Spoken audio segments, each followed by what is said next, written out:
What it is, what it do, what it does, LATD Nation. Welcome back to the TikTok. Of course, it's your boy Jay here to recap season one, episode two of The Great Lanterns, which is pretty good so far. So let's go. So the episode starts off with John and Hal at this random motel, and they're still trying to figure out what's wrong with the ring. And it turns out there's not a charge on it. And Hal in this episode is even more of a piece of shit in this episode than he was in the previous one. And John is really starting to get a little, ticked off. So Hal does the right thing and tells John to go all the way back to Coast City to get the lantern so they can charge the ring, which is at like 5%. But as John goes back there, he eventually gets captured by these different agents trying to find out who these people are, called the Manhunters, which I have a theory about that. Stay tuned for that tomorrow. And because of what happened in the previous episode, one of the Manhunters is actually there. That was the one that blew himself up. At least that's what they suspect.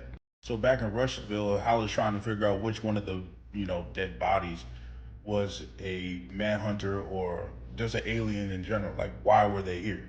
And because of that, they go all the way back to that little plantation-looking place that they were at in the first episode with Carrie and her husband and their father-in-law, and Hal gets shot in the arm.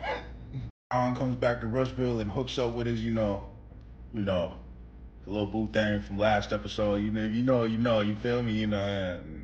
Yeah, y'all, she ain't even that cute, but anyway. For some odd reason, she knows about the Manhunters too, and she starts asking John about them, and which makes me wonder: is she one of the Manhunters? That's a whole nother theory. Like I said, stay tuned for that tomorrow. To wrap it all up, the episode ends with Hal going to meet a certain famous red-skinned alien that we all know and love, one Mr. Thao Sinestro. And personally, he's in my top 20 favorite villains of all time, man. Like, super charismatic. Me and my boy DJ, we was talking about why is he in jail? At what point could he be in jail? But y'all stay tuned for the full review on Wednesday. God bless y'all, man. Look at the details. Peace.